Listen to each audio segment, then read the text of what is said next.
Good afternoon, everybody. This is Corinne Rungo from the No Matter What Studios in Clearwater, and we're bringing you our podcast today.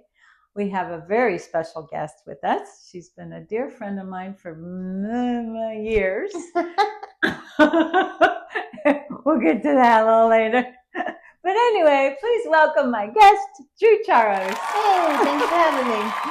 Drew, will you like to share with our audience how we originally met? Well, first I will fill in the blank there. It's 35 years. 35 years! And I know because my son was 2 years old. Yes. When you and Michael came to our little dance studio on Drew Street in Clearwater. That's right. And Alexander was 2 years old and he was playing with action figures. That's right. And we were dancing. That's correct. Yeah, and we did some nice choreographies together and some nice events together. Yeah, we did. And we had a good cooperation. Yeah, we really did. She and Drew and I and my husband at the time and her husband used to do shows. And the interesting thing about it is that Drew and I have both a dance background, not necessarily ballroom dancing, but we had jazz and tap and ballet backgrounds.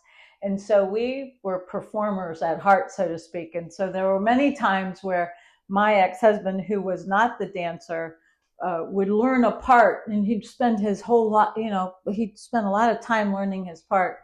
And then Drew and I would improvise, or we'd do something different, and he'd get like, that's not what we're supposed to do. And because we were performers, we just kind of pulled it, we let it ride, and we used to do that all the time.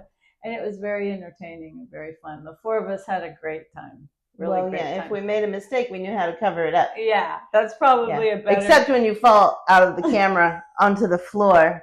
And she did that too once. We were doing the wings and the tap dancing routine, and she went, and she disappeared from the camera. So that's how we originally met.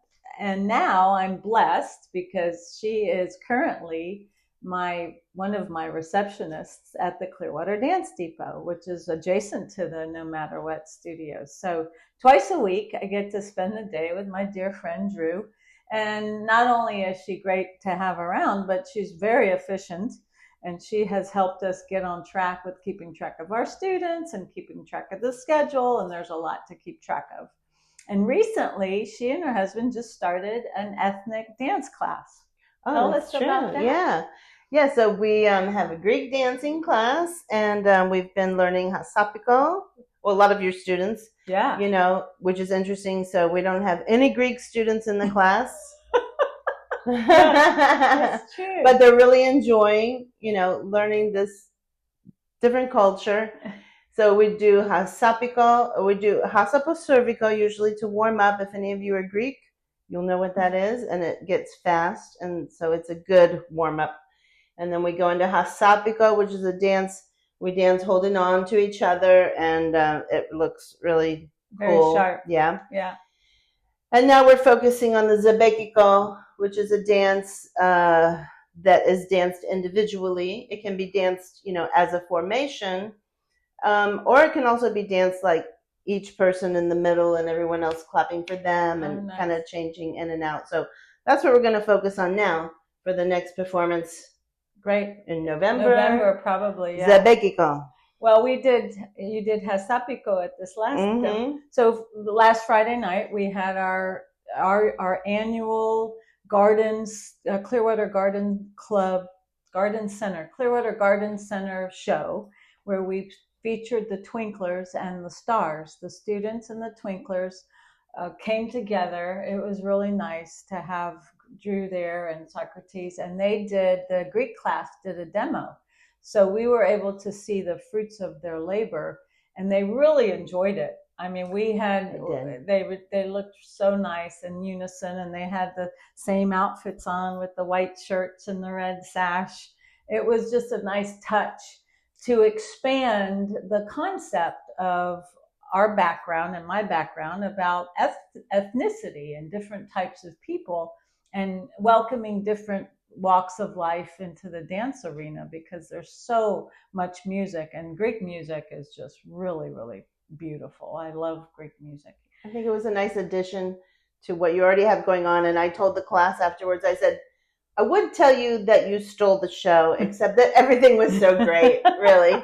Everybody did such a great job, so they couldn't actually steal it. Yeah. But they did do a great job. They did a great job.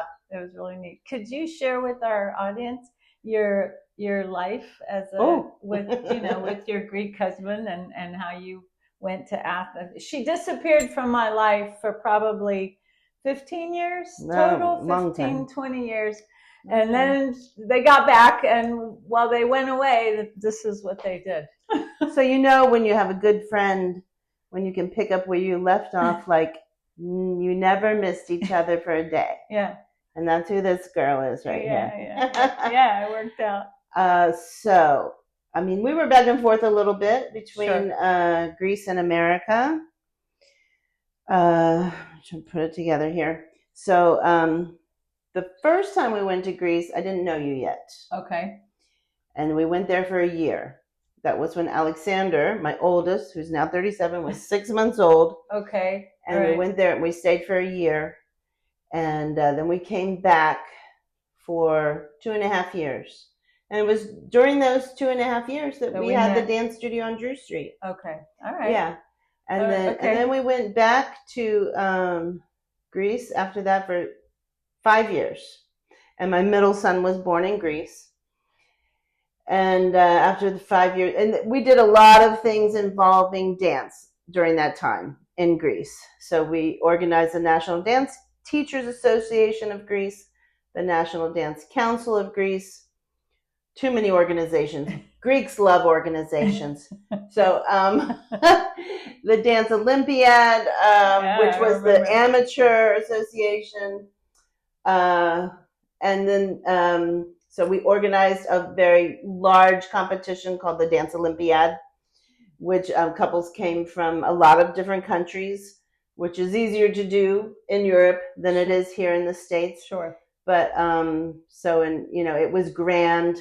My husband had, a flag parade with all the flags from the different nations. Very nice.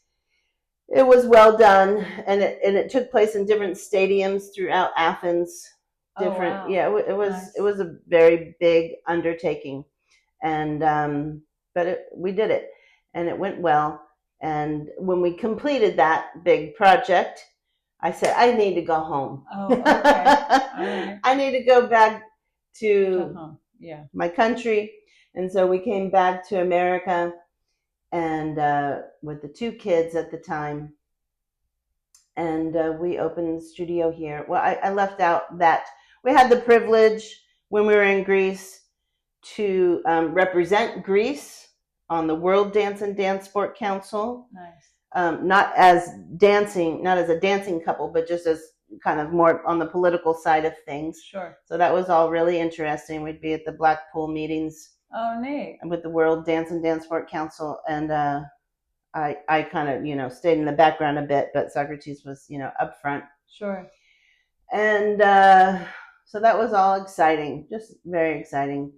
And I will say this also for my husband, that he, I would say, is, and I don't think that any Greeks in Greece would argue unless you just don't know, that I would say my husband is at least partially responsible for bringing up the level of dancing in Greece, because he brought in teachers and coaches from outside of Greece, from England and Holland, and I can't remember where else they came from. Probably Italy. And then it opened up to other teachers coming in and living in Greece from Bulgaria, and so they were more trained.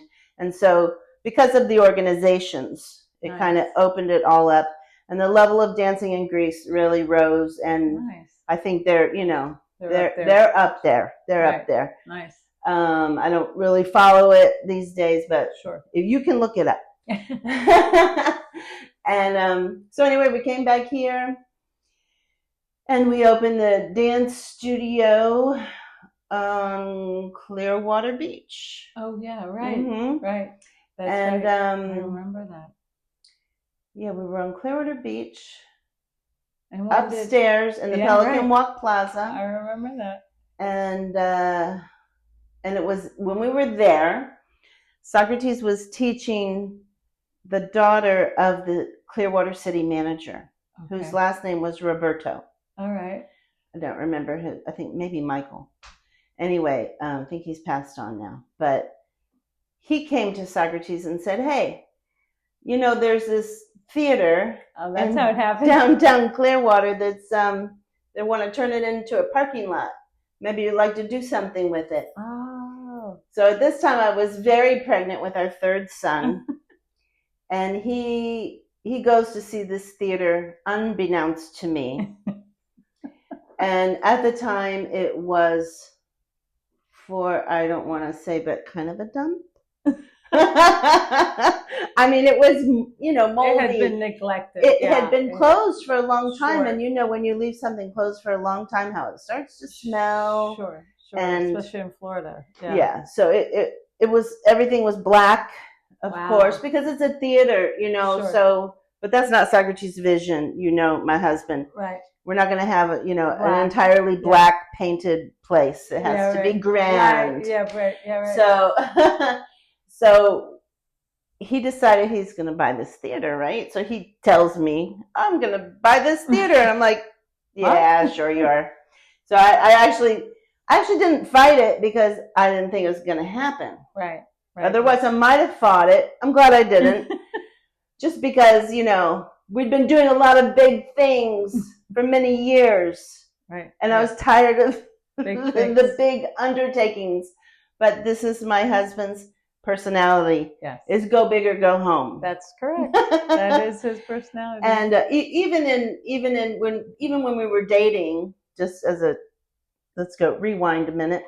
When we were dating, he did a huge fashion show at the Manatee Civic Center. And this is in 1985, I think. Wow. And it was a huge fashion show, all made in the USA fashions. Only made in the USA. Oh, neat. Interesting. And he had these gowns made. One was, so one girl came representing the Statue of Liberty, and it was a beautiful blue sequin gown, and she had the whole head thing and the torch and everything. And then the other dress was a beautiful sequin gown. It was all brown sequins, and she had the headdress of an eagle with feathers and everything. It was beautiful. And of course, they were playing the song, What Do We All Love, from Neil Diamond, Proud to Be American. Is that it? Yeah. Is that Neil Diamond? No, the other guy. Yeah. Lee Greenwood. Yeah. So I mean, I've been hearing that song since For then. years. Since then, yeah. Because my husband is Greek, from Greece, and he does love America. Yeah. Loves America. Yeah, he does. He's written a beautiful poem about it. You should hear it. I can't recite it. Anyway. So big. It's always big. It's always been big. I may have to have him on as a guest. Yeah, you should. Now you want to know who the Socrates guy is. Yeah, we may have to do that. Yeah, it's go big or go home with Socrates. And so now we're taking on the theater. This is in 1999. Wow. 1999. And as I said, I was very pregnant with Jason. Mm-hmm. And I thought, it's not going to happen. I'm not even going to put up a fuss. Because I didn't think well, he made it happen, of course. Yes. And so now we own a big black theater that smells. And so the reconstruction begins. And for 1 year, all we did was renovate. Oh. For 1 year. As a matter of fact, I left out this interesting point. Jason was born the day he was closing the deal on the theater. As a matter of fact, I called him, I said, I got to go to the hospital. And he said, okay, I'll meet you there. I got to close this deal first. I'm like, hurry up. So he's closing this deal, you know, this purchase on this big, huge property. And I'm at the hospital checking in, you know. So he made it. We have, unfortunately, plenty of time. Yeah. Plenty of hours of labor there. Yeah. Anyway. Where was I? Theater, a year renovating. A year renovating. And so at the time, we still had our studio down on the beach. And we're trying to manage both. Right. The studio and the theater renovations. And eventually we decided, you know, better close down the studio on the beach and maybe we can move some of those students and things we have to service out into the theater, which we did. And initially we thought we would continue on with selling lessons, but it came apparent pretty quickly that, pardon me, couldn't do both. We couldn't do both. Yeah. We had to focus on the business of the theater. So we let the dance studio kind of dwindle out.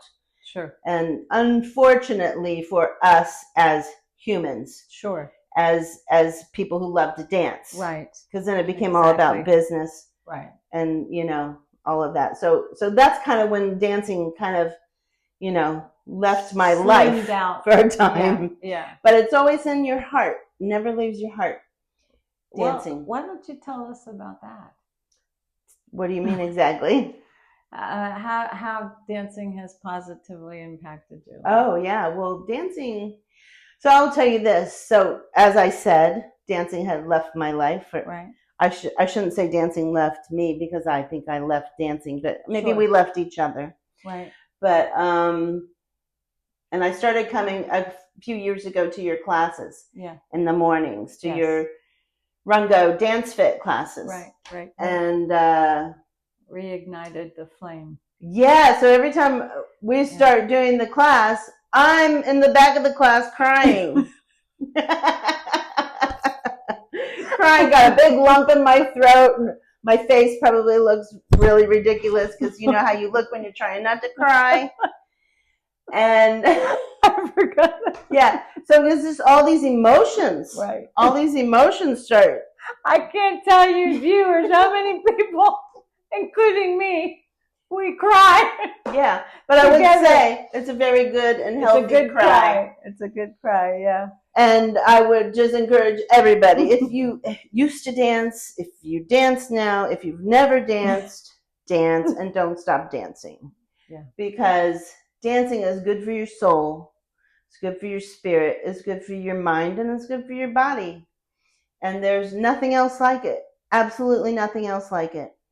My son, Philip, he took up salsa dancing. Right. And so at different times, he's done more and done less. And that's only been a couple of years now. Yeah. But at the times when he was doing less, he realized how much it affected him when he wasn't dancing. Right. How much it affected his psyche and his mood overall. Yeah. His disposition. Yeah. It happens to me. Yeah. And I do it regularly. Well, you never stop dancing. Well, but but if I go 3 or 4 days or 5 days, and I for whatever the reason, and then I get back to the class and I'm leading the class. Like today, we had a huge win this morning. Anita, who was in a couple of mine, never danced before. They've been busy being doctors, and they just recently retired. And they've been taking dance lessons for the last year, the Kundras. Mm-hmm. They also were in the Greek demo that Drew and Socrates did. But Anita today, she was just nice. Her hair was she let herself go. She was smart. She let herself go. And I told her husband, I said, "You're in trouble," because she's not going to want to stop dancing. That's great. Yeah, it was such a huge accomplishment. Well, there's something really special about expressing your heart through your body. Yes. That's true. Nothing else can do. Really well said. Nothing else can do. Yeah. Expressing your heart through the body. Is that what you said? That's what I said. That's a biggie. That's a huge thing. Yeah. It's really important. I would say don't ever stop dancing. And the other thing too is that her sons, like my sibling and my parents, are musicians.